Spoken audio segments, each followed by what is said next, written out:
Salat itu bukankah ibadah ritual? Orang takwa itu dia beriman. Dia tingkatkan imannya dengan mengerjakan amalan. Apa amalan pertama orang takwa? Salat. Pak, Bu. Salat. Ini poinnya. Silahkan Anda cek. Makanya semua Nabi salat, Pak.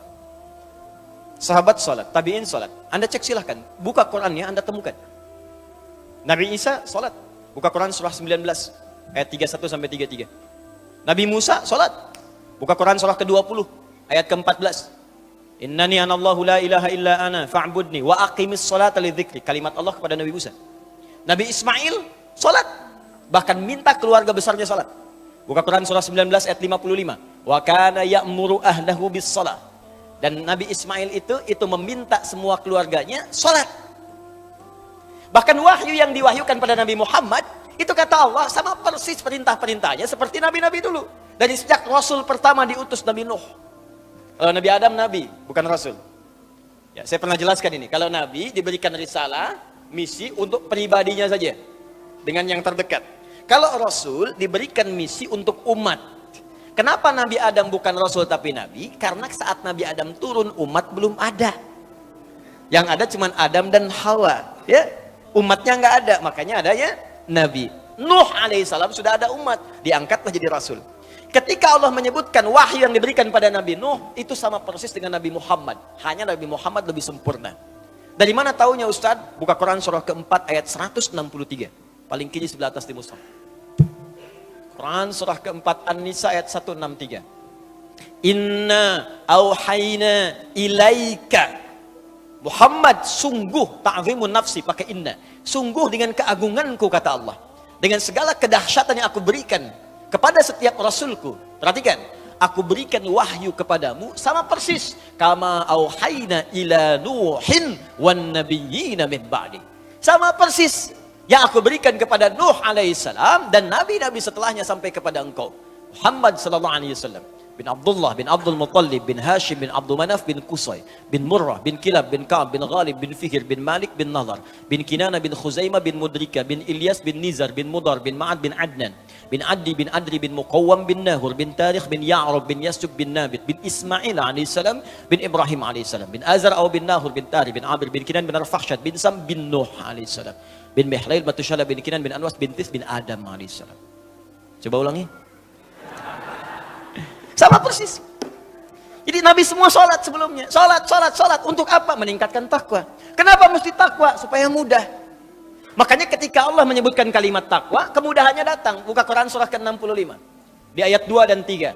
Wa may yattaqillaha yaj'al lahu makhraja wa yarzuqhu min haitsu la yahtasib. Siapa yang mampu meningkatkan takwa, aku berikan solusi. Semua kesulitannya aku mudahkan. Aku kirimkan rezeki bahkan dari sisi yang tidak dia duga. Anda ingin bahagia? Takwa. Lihat akhir ayat 189 di surah Al-Baqarah. Lihat ujung ayatnya. Wattaqullaha la'allakum tuflihun. Kalau kamu ingin takwa, kalau kamu ingin bahagia, kata Allah, ingin sukses, tingkatkan takwa. Anda masih belajar di kampus, pengen pintar, ilmu pengen cepat datang, Allahu Akbar. Takwa juga. Buka Quran surah kedua, di akhir ayat 282. Paling kiri sebelah bawah. Persis paling bawahnya. Wattaqullaha wa yu'allimukumullah. Tingkatkan takwamu kepada Allah, aku tambahkan pengetahuan. Datang min ladunna ilma, dari kami, makanya disebut ilmu laduni. Bukan nggak belajar, dia ikhtiar. Dia belajar, dia mendekatkan takwa kepada Allah, tapi proses pembelajarannya dipercepat oleh Allah karena takwanya. Logikanya begini, logikanya. Anda dekat dengan pimpinan, akses mudah. Dekat dengan dosen, mudah belajar. Ya, dekat dengan orang-orang berpengaruh, dapat bagian kemudahannya. Anda dekat dengan Allah, apa yang tidak mudah bagi Allah? Bukankah Allah Razzaq, pemilik rezeki? Bukankah Allah Alim, pemilik ilmu? Sekarang ada orang dekat dengan Allah, ya gampang Allah kasih segalanya. Makanya orang dulu Pak, orang dulu itu punya keistimewaan sampai taraf nomor 5. Orang pintar sekarang dari segi ingatan cuma 4 bagiannya. 1, cepat ingat, lambat lupa. Cepat ingat, lambat lupa. Yang kedua, cepat ingat, cepat lupa. Yang ketiga, lambat ingat, lambat lupa. Masih agak lumayan. Yang keempat, ini yang susah. Lambat ingat, cepat lupa. Ingatnya lambat, saya udah nerangin sejam lebih nih. Paham? Belum. Begitu paham, keluar masjid lupa.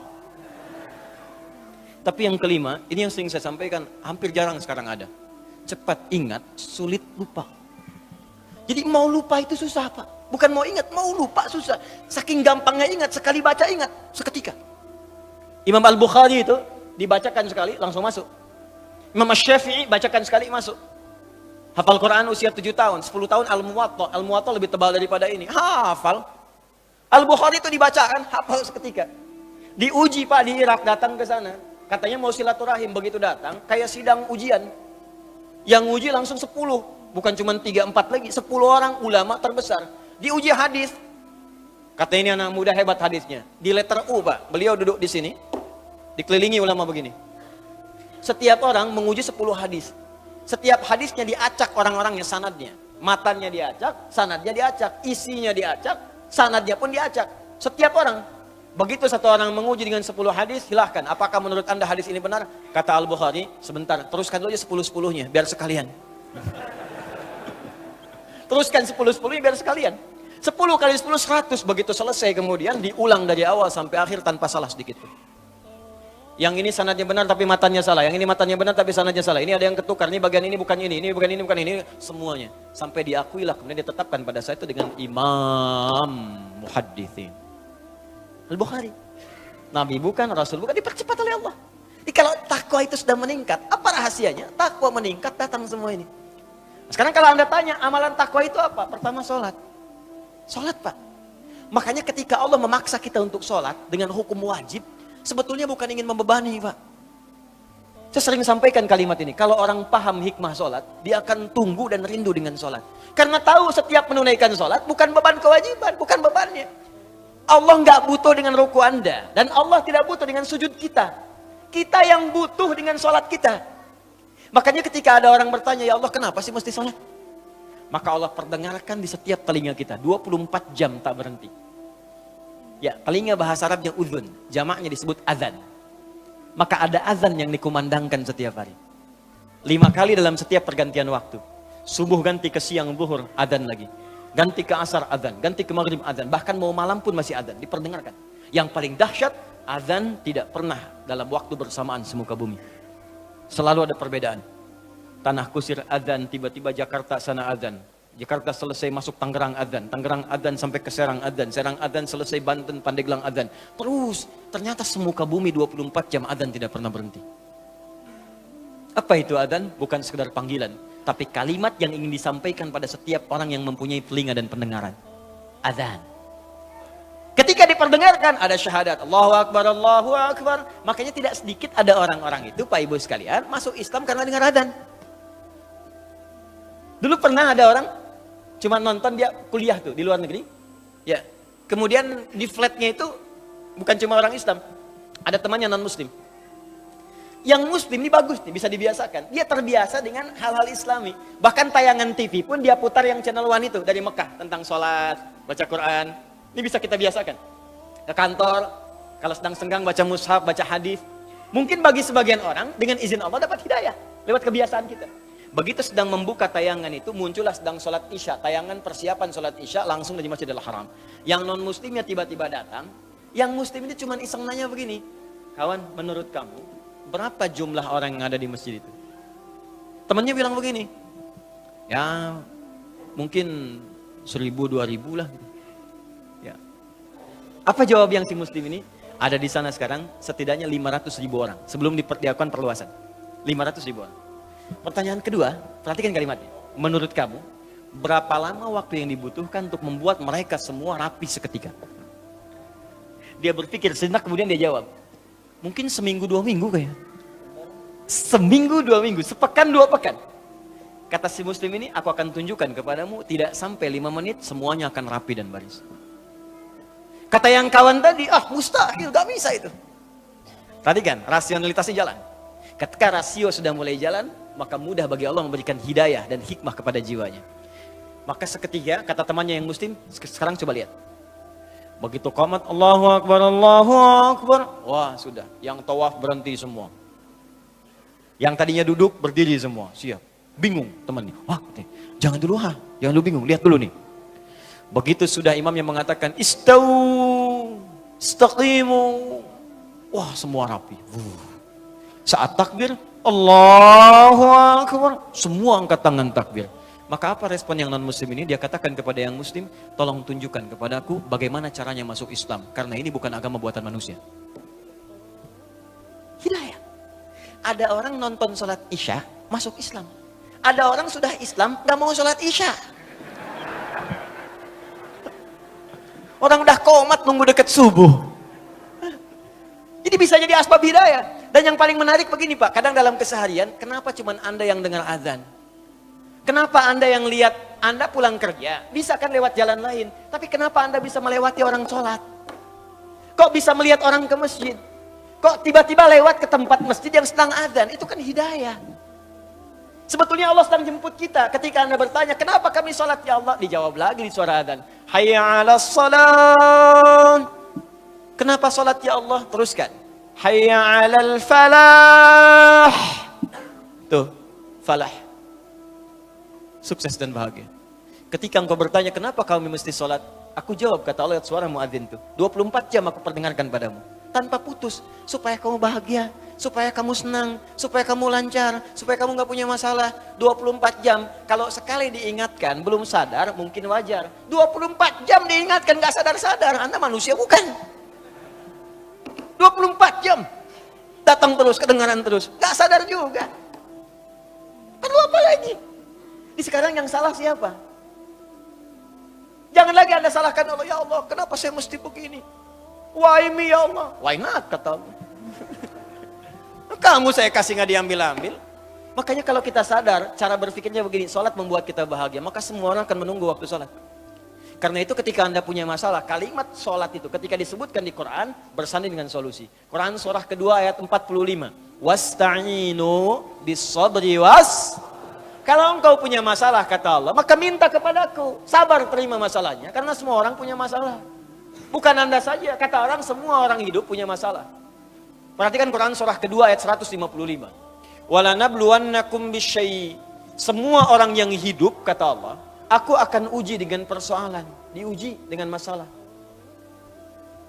Masalah ini aku turunkan, bukan ingin membuat hidupnya bermasalah. Perhatikan bahasa Qurannya. Tapi ingin meningkatkan kualitas hidupnya. Sebab kalau hidup nggak ada ujian, kualitasnya nggak meningkat. Anak SD itu masuk SMP kalau sudah lewat ujian. Harus diuji supaya kadar keilmuannya bisa diketahui layak untuk masuk SMP. Kalau nggak ada ujian, nggak ketahuan peningkatan ilmunya. SMP ke SMA ada ujian. Jadi kalau tahap yang sederhana saja ada ujian, apalagi hidup yang begitu kompleks, pasti ada ujian. Di cara berpikirnya jangan salah. Ketika sedang punya masalah, sesungguhnya Allah sedang akan meningkatkan kualitas hidup kita. Semakin tinggi ujian, artinya kita akan semakin meningkat dengan kuat. Karena orang besar itu nggak akan diuji dengan ujian kecil. La yukallifullahu nafsan illa. Jadi kalau Anda hadir sekarang di pengajian ini, sedang punya masalah berat rasanya, maka berbahagialah. Artinya Anda akan diangkat setinggi-tingginya oleh Allah. Karena ujian yang diturunkan, ujian yang disetarakan dengan kemampuan Anda. Itu poinnya. Gak ada orang hidup gak punya masalah. Apa dikira Ustadz gak punya masalah? Lebih banyak daripada jamaah. Tuh masalah antum tuh. Saya jawab juga. Di hidup bersanding dengan masalah. Persamaan terbaliknya, orang yang tidak ingin punya masalah artinya tidak ingin hidup. Siapa yang tidak ingin punya masalah? Angkat tangan. Selesai. Nah sekarang kata Allah, kalau sedang punya masalah, minta kepada saya solusinya. Supaya dipermudah. Lewat apa ya Allah? Wassalah, datang. Kalau Anda masih nggak mau sholat, ditanyakan imannya oleh Allah. Makanya kalimat ini disebutkan sekali lagi untuk menguatkan di ayat 153. Dipanggil kalimat imannya. Seakan-akan begini bahasanya. Kamu ini punya iman apa enggak sih? Kalau nggak punya iman kamu apa? Ya karena nggak ada iman. Sekarang kamu masih mengaku beriman, tapi saya panggil sholat nggak datang. Karena itu di ayat 153, paling kanan sebelah bawah, itu kalimatnya berubah dengan disebutkan kata iman di depannya. Ya ayyuhalladzina amanu. Hei semua orang beriman, mana imanmu? Ista'inu bis sabri was salat. Kalau kalian punya masalah, kata Allah sekali lagi datang. Lewat sholat minta kepada aku. Makanya kalimat ista'in dirubah menjadi kalimat permintaan, berubah jadi nasta'in. Saya tanya pada Anda, apakah kita mengucapkan kalimat nasta'in dalam setiap salat? Berapa kali kita ucapkan dalam sehari? 17 kali. Iyyaka na'budu wa iyyaka Hadis qudsinya mengatakan, ketika seorang ibadah benar bacanya, membaca kalimat itu, benar salatnya, sampai di kalimat itu, maka jawaban hadis qudsinya, hadza baini wa baina 'abdi wa li 'abdi ma sa'al. Ini perjanjian antara aku dengan hambaku, maka apapun yang hambaku minta sampai di sini, aku akan kabulkan selama itu dia butuhkan. Nah, sekarang kita masuk kepada kurikulumnya. Pelan-pelan, kita masih sampai jam 12 kan, tenang aja. Sekarang praktek. Oh, saya tidak ingin jadi teori saja. Ngaji dengan saya, pasti kita akan belajar teori, setiap huruf kita bahas, lalu kita ada tahapan praktek. Ya, kalau Anda hanya sampai mendengar saja, mencatat, mungkin ada pahala. Tapi saya kecewa. Karena belajar itu tidak akan pernah sempurna tanpa praktek. Kita praktekkan, komitmen kita. Ya, belajar, praktekkan. Belajar, praktekkan. Sehingga terasa manfaat dari pembelajaran itu. Sekarang bagaimana prakteknya? Yuk kita susun kurikulum Qurannya. Kalimat sholat, itu ada 3 jenis. Ini sering saya ungkapkan di beberapa kesempatan. Satu begini. Satu, kita hapus dulu.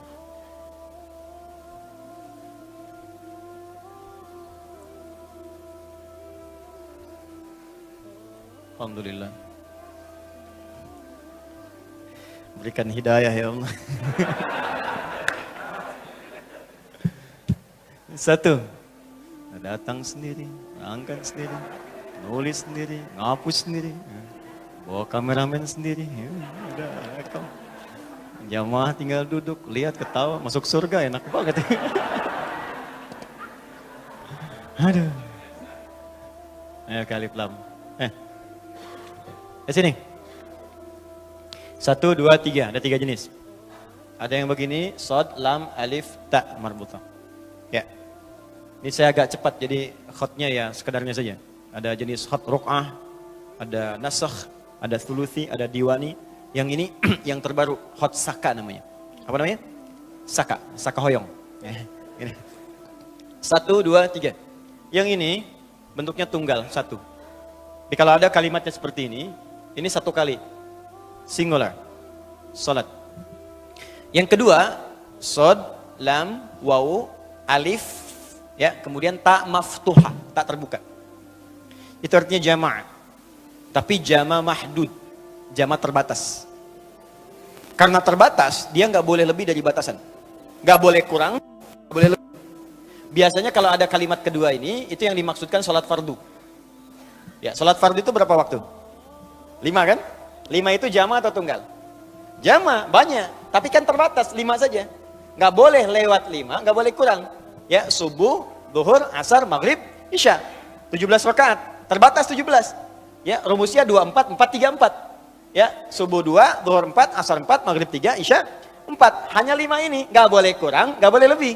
Jadi kalau Anda kurang ngerjakan 4 waktu, Anda nggak sempurna. Kalau Anda kerjakan 6 waktu atau 18 rakaat, subuhnya 3, Anda terlampau soleh. Ya, keliru. Dicukup 5 waktu, 17 rakaat. Jaga dengan baik dan saling mengingatkan. Menjaga disebut hafidha yahfadhu. Saling menjaga mengingatkan disebut hafadha yuhafidhu. Hafidh. Turun Quran surah kedua ayat 238. Paling kanan sebelah atas di mushaf. Hafidhu ala salawati. Bentuk yang kedua. Wassalatil wusta wa qumu lillahi qanitin. Saling jaga, saling ingatkan kata Allah untuk salat-salat fardu. Jaga, saling jaga. Mungkin Anda ingat, teman tidak. Mungkin suami ingat, istri belum. Mungkin istri ingat, suami tidak. Mungkin orang tua ingat, anak tidak. Apa Anda tega cuman Anda yang ke surga anak teriak-teriak? Mama, mama, papa, panas, panas, panas. Paksa. Kalau kebakaran kan semua kita bawa keluar. Anak tidur kita bangunin. Bahkan bukan bangun biasa. Nak bangun nak, kebakaran. Enggak ada. Bangun, bangun, bangun. Tas seret kalaupun kita gendong. Saya mau katakan pada Anda, api neraka itu lebih panas. Saya barusan di jalan ke sini baca hadis-hadis Nabi. Itu kalau Anda orang masuk neraka jahanam. Satu kali Nabi sedang ngobrol dengan sahabat-sahabatnya. Terus ada bunyi besar. Boom! Meteor jatuh. Nabi ilustrasikan, tahu nggak kalian bunyi apa itu tadi? Allah Rasulullah alam, kata para sahabat. Kata Nabi, itu sejenis batu yang nanti dijatuhkan ke neraka, ya, Jahannam, itu dijatuhkan dari 70 tahun yang lalu, baru nyampe sekarang ke dasar. Itu dijatuhkan 70 tahun yang lalu, diilustrasikan. Seperti meteor jatuh seperti itu. Nanti ada orang yang masuk neraka Jahannam, dikerak nerakanya. Itu cuma dua golongan, orang munafik dengan orang kafir. Ya, munafik masuk neraka Jahannam, kafir masuk. Itu ada di Quran surah keempat ayat 140. Paling kiri sebelah bawah di mushaf. Ya, qad nazzala 'alaikum fil kitabi an idza sami'tum ayati la yukfaru biha wa yustahza'u biha fala taqudu ma'ahum hatta yakhudu fi haditsin ghairi. Innakum idzam mithluhum innallaha jami'ul munafiqina wal kafirina fi nari jahannam jami'a. Ditenggelamkan ke dalam kerak dasar nerakanya yang paling dalam, dilempari meteor dari atasnya. Jatuh itu meteor pertama yang dijatuhkan ke situ baru nyampe 70 tahun. Artinya apa? Saking dalamnya dari atas ke bawah itu jaraknya paling jauh. Neraka Jahannam paling dasar, paling dasar. Ya. Yang paling atas saja, yang paling ringan neraka itu di Quran surah 4 ayat 56. Neraka paling ringan. Tapi seringan-ringannya neraka juga. Ya. Innalladzina kafaru biayatina sawfa nuslihim nara. Orang-orang yang ingkar, yang sulit diajak mendekat kepada kami, kata Allah, nanti akan saya tugaskan malaikat yang enggak ada senyuman, enggak bisa canda. Ya, ghilazun, syidadun. Ya, Quran surah 66 ayat 6. Ada malaikat ghilaz dan syidad, kasar, enggak ada senyumnya dikit. Enggak bisa canda, enggak bisa ngejek. Ke neraka yuk, enggak bisa. Tarik aja. Yang ditarik apa? Langsung ubun-ubunnya. Nusli itu tarik ubun-ubun, kami celupkan ke neraka. Makanya saya sering ilustrasikan seperti bikin teh celup. Teh celup kan masuk, angkat, masuk, angkat. Itu dicelupkan, angkat. Ada tugas malaikat cuma celup, angkat, celup, angkat, celup, angkat. Sekali dicelupkan, hancur semua tubuh plus kulit-kulitnya. Kullama nadijat juluduhum baddalnahum juludan ghairaha liyadzuqul adab. Angkat, sembuh lagi. Supaya terasa lagi sakitnya, bagaimana sakitnya. Masuk ke situ, seharinya aja sama dengan 1000 tahun. 1 detiknya masuk sama dengan 48 hari. Jadi kalau ada orang neraka paling ringan aja 48 hari. Apalagi yang paling bawah neraka Jahannam. Makanya jaga. Tiba waktu sholat tuh aja anak kita. Paksa. Aja. Nanti supaya dia mengerti. Dengan cara kenalkan. Makanya kenalkan dari sejak kecil. Sebelum nalarnya matang. Supaya dia kenal masjid. Tahu orang sholat. Kenal sejadah. Bapak ibunya contohkan sholat, kelihatan anaknya, anak ikut sendiri. Kalau nggak anak kenalkan dari kecil, nggak anda kenalkan, nggak anda aja, nanti dewasanya ngajak argumentasi, debat nanti. Nah ayo sholat maghrib, nah tadi kan baru asar mah, kok sekarang maghrib lagi? Ayo nak sholat isya, yang tadi apa mah? Baru sholat 30 menit, sekarang udah sholat lagi. Tuh. Kalau ada anak demikian, jangan salahkan dulu anaknya, istighfar dulu orang tuanya. Mungkin ada tanggung jawab anda yang tidak diberikan pada saat dia kecil. Kembalikan ke sini. Kalau pada bagian yang ketiga, itu artinya jam'un ghairu mahdud. Jama' tanpa batas. Shad, lam, waw, alif tegak di atasnya, ta marbutah. Jam'un ghairu mahdud. Jama' tanpa batas. Banyak enggak dibatasi. Kalau banyak melewati batas, artinya ditambahkan fardu itu dengan yang nafilah. Hukumnya sunnah. Maksudnya apa? Kalau anda ingin mendapatkan golongan privilege yang istimewa, ini. Pak, Bu. Fokus. Ingin nikmat, solusi, datang, masalah hilang, kaya, bahagia, semuanya nyaman. Maka kata Allah, jangan cukupkan sholat anda pada yang fardu saja. Kalau cuma anda fardu saja, jangankan yang pengen kaya, yang miskin pun 5 waktu juga. Jangankan anda yang pengen gak ada masalah, yang punya masalah pun 5 waktu juga. Jadi 5 waktu itu standar. Kalau anda pengen istimewa, ya di atas standar. Datang di awal, kerjakan lebih daripada ini. Mengerjakan lebih daripada yang fardu itu sunnah. Nafilah jenisnya, sunnah hukumnya. Karena itu ketika Allah menyebutkan kalimat yang privilege ini, yang istimewa yang ini, al-muttaqin, maka yang disebutkan yang nomor 3. Bukan nomor 1 dan 2. Yang ketiga. Dzalikal kitabu la raiba fi hudal lil muttaqin. Ayat 3, alladzina yu'minuna bil ghaibi wa yuqimunas. Silakan cek di mushaf, bentuk yang mana yang disebutkan di ayat 3 itu. Demi Allah saya katakan saya yakin bentuk yang ketiga. Artinya apa? Sekarang kurikulumnya keluarkan semua jenis sholat sunnah. Baik yang diisyaratkan langsung dalam Al-Quran ataupun yang disebutkan oleh Nabi SAW. Contoh, yang disebutkan langsung dalam Al-Quran tahajud misalnya. Boleh sekarang bangun tahajud. Bangun malam Pak. Alhamdulillah. Bahkan ketika Allah menyebutkan tahajud itu diberikan keistimewaannya langsung. Kata Allah, tidaklah seorang menunaikan tahajud kecuali aku berikan 4 hal. Yang tidak diberikan pada yang tidak tahajud. Jadi anda khusyuk sehusyuk apapun, 5 waktu, khusyuk sampai nangis. Ya sampai macam-macam, tetap nggak akan dapat 4 ini kalau nggak tahajud. Ya, buka Quran surah 17 ayat 79 sampai 81. Wa minal laili fatahajjad, dan dari sebagian malam bangun tahajud. Aku enggak tuntut semua malamnya, kata Allah. Bangun dulu sebagian malam. Ingat ya, ada lail, ada lailah, saya pernah terangkan. Kalau lail itu waktunya, lailah keistimewaannya. Jadi kalau sudah pakai ta itu sifat. Kalau menunjuk waktu. Lailah sifat di malam itu yang istimewa, beda dengan malam lainnya. Makanya ketika Allah menyebutkan malam Al-Qadar itu pakai ta. Inna anzalnahu fi lailatul qadar. Pakai ta. Wa ma adraka ma lailatul qadar. Pakai ta. Kalau enggak pakai ta itu artinya malam, setiap malam terbuka. Ya, lail, jamaknya layali. Lailun, layali, lela, lili, lala, itu malam. Ya, ibu leli, ibu malam-malam. Ya. Fokus. Wa minal laili, minnya tab'id di ilmu nahwu. Sebagian, enggak usah semua. Ya, dari jam 8 tuh udah malam. Ya, sampai jam 4 tuh malam. 4 sampai setengah 5, setengah 5-nya subuh, jam 4 sampai setengah 5 disebut sahar, waktu menjelang subuh. Baik, malam panjang tuh. Kata Allah, saya nggak tuntut semua, silahkan tidur dulu. Nanti malamnya bangun, ambil sebagian aja. Kalau masih latihan, kata Nabi, jangan tinggi-tinggi dulu. Nggak apa-apa 15 menit, 30 menit, untuk latihan dulu. Ya, bangun di malam hari setelah istirahat disebut hajada namanya, hajad. Ha, jimdal, ha besar, jimdal.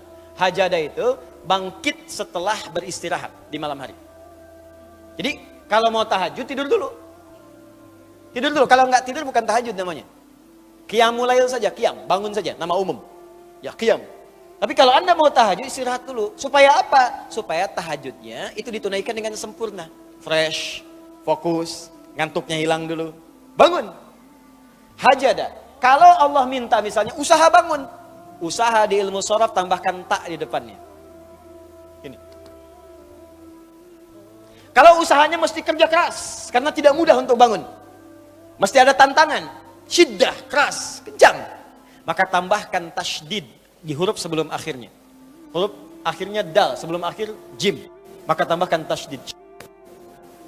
Di fikih lughahnya. Kalau cuma pakai tajwid itu 2 huruf yang disatukan. Jim berharakat dengan jim mati, satukan pakai tasydid. Tapi kalau Anda ngajinya ngaji balaghah, maka ditemukan di fikih lughah, syiddah menunjuk pada sesuatu yang tidak mudah dilakukan. Seakan memberikan gambaran begini, hey, apa Anda kira mudah ingin mendapatkan jadi istimewa? Tidak, berjuang dulu kata Allah. Kalau gampang semua dapat. Berjuang, berusaha bangun malam.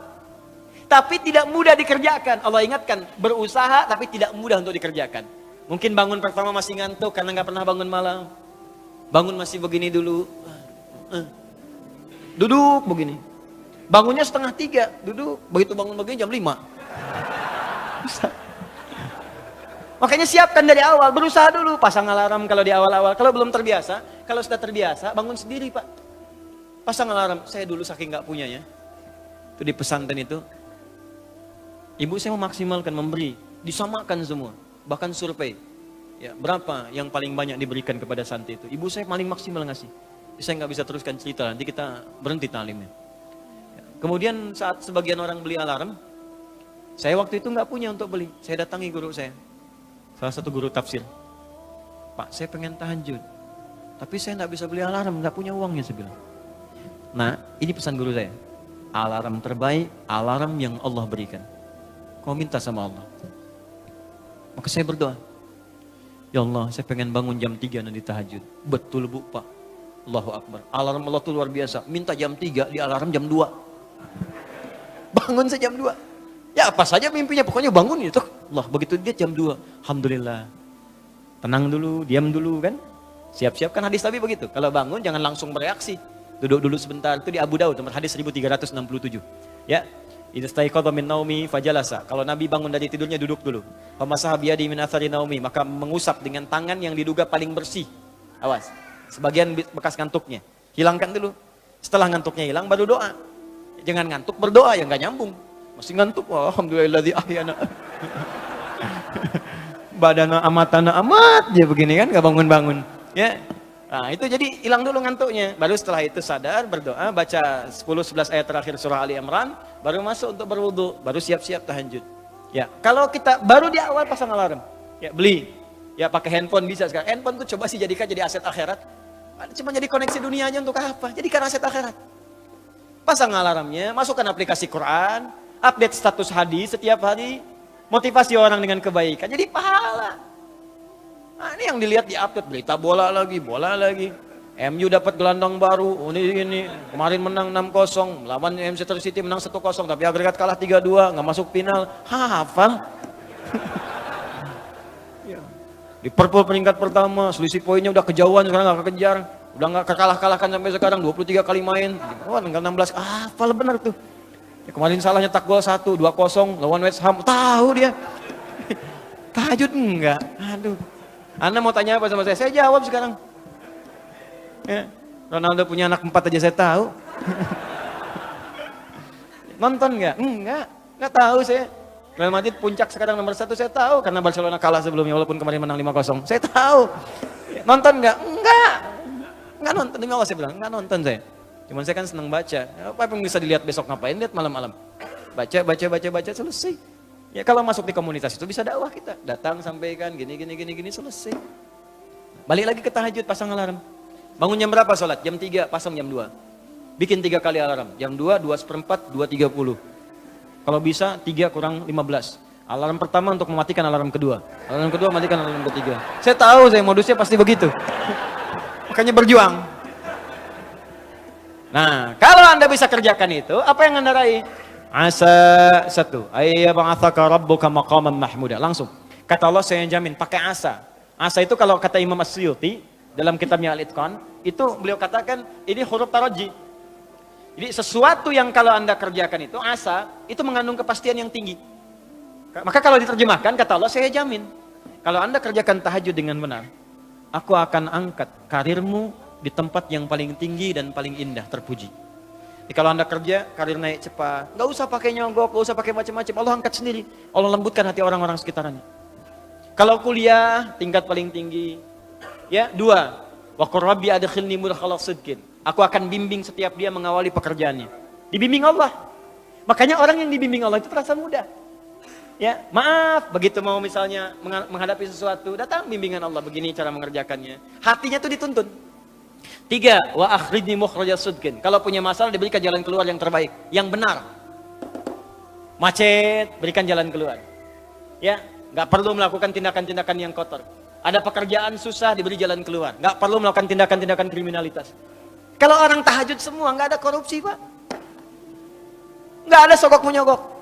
Baik semua jalan. Yang paling indah, waj'alni min ladunka sultanan nasira. Ahli tahajud itu kata Allah, kalau dia diganggu, diisengi, dijaili dalam kehidupannya, aku langsung yang akan menolongnya. Baru tahajud. Maka sekarang tolong keluarkan ya. Malam tahajud, siang turunkan dari syuruk, duha. Syuruk itu awal duha. Duha dibagi 3. Awal duha, pertengahan duha, akhir duha. Kemudian misalnya rawatib, 4 rakaat sebelum zuhur. Kalau nggak sempat 2, hadis Ibnu Umar. Kemudian 2 rakaat setelahnya. Ya, kemudian 2 rakaat setelah maghrib, 2 rakaat setelah isya, 2 rakaat sebelum subuh. Tambah dengan mutlak, 4 rakaat sebelum asar. Ya, 2 rakaat sebelum isya, ma bainal adzanaini rakaatain. Ya, 2 rakaat di antara adzan dengan iqamat. Tambahkan semua. Demi Allah saya katakan, catat kalimat saya ini. Kalau Anda benar mengerjakan semua ini ikhlas karena Allah, maka akan terjadi perubahan dalam hidup kita. Yang pertama Allah berikan bukan dunia dulu, karena dunia itu kecil. Yang pertama Allah berikan halawatul iman, berupa kenikmatan iman, berwujud ketenangan dalam jiwa kita. Kalau Anda tidak percaya silakan, kerjakan ini, maka akan hadir ketenangan yang nggak pernah kita rasakan sebelumnya. Kalau orang sudah tenang Pak, itu kunci hidup tuh ketenangan. Masalah sebesar apapun tenang aja. Banjir, ya tenang aja. Jarang-jarang bisa berenang. Mau ngapain lagi? Ya. Jelas ya? Ada satu, dah satu saja. Terakhir. Amalan kedua. Saya cepat. Ini mungkin 5 menit saya selesaikan. Amalan kedua selain sholat adalah banyak berinteraksi dengan Al-Quran. Al-Quran. Kenapa? Karena sejak diturunkan, Al-Quran itu saat Allah turunkan, itu langsung bersanding dengan kalimat hudan. Hudan. Dan setelah saya gali dalam Al-Quran, Memang ternyata semua kitab itu ketika diturunkan pada setiap nabi disebutkan hudan. Nabi Musa misal. Nabi Musa itu kitabnya apa? Taurat kan? Diturunkan Taurat. Nah, fungsi Taurat itu hudan. Buka Quran surat 17 Al-Isra ayat kedua. Wa ataina Musal kitaba. Kami turunkan kepada Musa kitab namanya Taurat. Tahu dari mana Taurat? Quran surah ketiga ayat ketiga. Nazzala 'alaikal kitaba bil haqqi musaddiqan lima bayna yadayhi wa anzalat Taurata wal Injil. Taurat kepada Musa, Injil kepada Isa alaihissalam. Wa ataina Musal kitaba. Kembali ke Quran surah 17 ayat kedua. Kami turunkan kepada Musa, kami berikan Alkitab Taurat. Apa fungsi Taurat? Wa ja'alnahu hudan. Kami jadikan di Taurat itu petunjuk-petunjuk kehidupan. Untuk siapa? Li Bani Israel. Karena tugas Nabi Musa untuk Bani Israel saja. Di Nabi Musa itu terbatas tugasnya. Bukan Rasul untuk semua. Bukan Rasul untuk sedunia. Rasul untuk kelompok Bani Israel. Bani Israel banyak Rasulnya. Nabi Isa, Bani Israel. Nabi Isa itu tugasnya di titik terbatas saja. Wilayah Palestina sedikit sebagiannya. Di situ aja. Makanya kalau nyampe ke Indonesia itu kelewatan gitu. Ya, nyampe sana aja di situ. Nabi Isa, Yesus, Mesias itu tugasnya di sana. Bahkan ada nanti di satu masa dua nabi. Ya, beda komplek. Ya, jadi tugasnya itu dinasnya satu nabi komplek A, yang satu komplek B. Contoh paling gampang apa? Nabi Ibrahim dengan Nabi Lut. Lut itu keponakannya Nabi Ibrahim. Ya di satu masa, cuma dinasnya tempatnya beda. Tahu dari mana? Quran surah 51. Ya, ayat ke-24 sampai ayat 30. Itu dikisahkan ada malaikat ingin datang ke kompleknya Nabi Lut. Karena di komplek Nabi Lut itu, masyarakatnya itu udah kelewat batas, udah nantang azab. Mana azabnya Lut? Mana? Katanya mau diazab, sampai sekarang belum. Langsung dijawab Allah, dikirimkan malaikat. Cuman sebelum ke tempat Nabi Lut, mampir ke tempat Nabi Ibrahim. Ini ada amalan. Saya lompat sedikit ya. Amalannya penting nih. Kalau Anda bisa kerjakan, Anda dapat. Lihat sini, ini rahasia. Kita saja nih. Quran surah 51 ayat 24. Paling kanan sebelah bawah. Kedengaran suara saya? Tidak. Kok bisa? Enggak kedengaran tapi bisa jawab ya. Quran surah 51 ayat 24. Hal haditsu dhaifi Ibrahim al-mukramin. Pernahkah Anda dengar kisah tentang Nabi Ibrahim yang kedatangan tamu di pertengahan malam menjelang subuh? Dan dahsyatnya kata Allah, masih dimuliakan tamunya. Kedatangan tamu tengah malam, dini hari masih disambut. Idz dakhalu alaihi faqalu salama. Ketika tamu itu datang mengucapkan salam. Assalamualaikum. Waalaikumsalam. Dijawab oleh Waalaikumsalam. Saya tanya pada Anda ya. Kalau ada setengah tiga, tamu datang malam-malam. Ya. Assalamualaikum. Dijawab enggak? Enggak. Jawab aja dulu.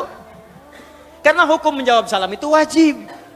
Mengucapkan sunnah. Quran surah keempat ayat 86. Wa idza huyyitum bitahiyyatin fahayyu bi ahsana minha. Kalau Anda diberikan penghormatan, salam jawab aja dulu. Assalamualaikum. Waalaikumsalam. Assalamualaikum. Waalaikumsalam warahmatullahi. Assalamualaikum. Waalaikumsalam warahmatullahi wabarakatuh. Buka dong. Enggak. Jawab aja dulu. Ini jawab qala salam. Waalaikumsalam. Ini kalimat Quran langsung, boleh disingkat kalau dituliskan, boleh singkatan assalamualaikum, disingkat salam. Dibaca assalamualaikum warahmatullah. Sama dengan bismillahirrahmanirrahim, singkatannya basmalah. Alhamdulillahirabbil alamin, hamdalah. Ya. Ini sudah jam 10 kurang seperempat. Sekira waktunya sudah cukup. Saya mohon maaf ya, kita akhiri saja dengan hamdalah. Hamdalah. Oh tidak. Contoh, ini bukan mau mengakhiri, contoh. Hamdalah, alhamdulillahirabbil alamin. Takbir Allahu Akbar. Kita masih ada waktu, masih bukan. Ini contoh, ya. Sama salam itu singkatan dari assalamualaikum. Ada singkatan, ada. Ya. Nah, maka apa yang terjadi? Saya cepat saja. Itu masih disambut oleh Nabi Ibrahim. Kemudian faragha ila ahli. Beliau datang ke istrinya, Sayyidah Sarah waktu itu. Masih nanya, "Mah, ada menu terbaik apa? Tamu istimewa nih malam-malam." Qaumun munkarun. Oh, ini bukan orang sini, orang jauh. Kalau orang jauh jangan banyak ditanya. Dimudahkan oleh Mas Duk. Datang ke menu terbaik apa? Enggak ada. Pak, ini enggak ada stoknya. Bahasa kita. Kata Nabi Ibrahim, kita lihatlah ke belakang. Ditemukanlah anak sapi punya beliau itu, lembu. Itu masih nyembelih dulu. Faja'a bi'idlin samin. Disembelih bikin gulai malam-malam, dihidangkan. Muncul persoalan. Begitu dihidangkan, faqarabahu ilaihim qala la ta'kulun. Setelah dihidangkan, Nabi Ibrahim ikut duduk, tapi makanan gak disentuh. Dilihat aja begini. Diamati oleh Nabi Ibrahim, sudah nggak disentuh, ngelihat kaki ke bawah, kakinya nggak nempel ke lantai. Komplit itu mah. Baju putih, rambut panjang, malam-malam lebih daripada 3, 5, 7, duduk di situ, kaki nggak napak ke lantai. Kalau Anda dalam posisi itu, pertanyaan saya, apa deh yang Anda lakukan pada waktu itu? Pingsan. Sudah nggak ada kesempatan lari, Bu. Ya, jadi rasa takut yang tidak memungkinkan kita untuk mengelak disebut aujas namanya. Maka redaksi Qur'annya fa'aujasa minhum khifah. Maka takutnya udah nggak bisa ngelak. Di situ aja. Apa jawabnya? Qalu la takhaf wa basyaruhu bighulamin alim. Ini rahasianya. Ternyata itu malaikat yang sedang menyamar. Menjadi laki-laki datang bertamu. Mereka berkata, kamu jangan takut. Kami malaikat yang ditugaskan oleh Allah untuk bertamu mampir ke sini sebelum datang ke Nabi Lut. Bayangkan, orang mampir aja dijamu oleh Nabi Ibrahim, diservis oleh beliau dengan servis yang tidak biasa. Salam dijawab, datang disempurnakan, diberikan segala hal yang nikmat. Apa balasan Allah? Karena beliau mengerjakan yang tidak biasa, maka Allah memberikan balasan yang tidak biasa. Wa basyaruhu bighulamin alim, maka istrinya Sayyidah Sarah yang divonis secara medis dan klinis mandul, tak mungkin punya keturunan, diberikan kabar pada saat itu. Kamu akan punya keturunan. Dibalas. Sudah monofos, gak mungkin punya keturunan. Ada faktor lain secara klinis, gak mungkin. Maka turun jawaban Allah. Ketika Anda mengerjakan amalan yang tidak biasa, maka Allah pun memberikan jawaban yang bahkan mustahil menurut kebanyakan orang. Itu rumus Quran. Jadi rumusnya begini, kalau Anda sedang punya persoalan yang berat, yang tidak biasa bagi sebagian orang, maka cari amalan-amalan yang tak biasa. Orang tidur malam Anda bangun. Orang makan Anda puasa. Orang baca Quran 1 halaman Anda 1 juz, kejar. Dan niatkan untuk memohon kepada Allah solusi dari setiap persoalan yang Anda alami. Itu yang dimaksud di Quran surah kelima ayat 35. Itu yang dimaksud tawassul dengan amalan. Ya ayyuhalladzina amanu taqullaha wabtaghu ilaihil wasilah. Cari wasilah. Ya,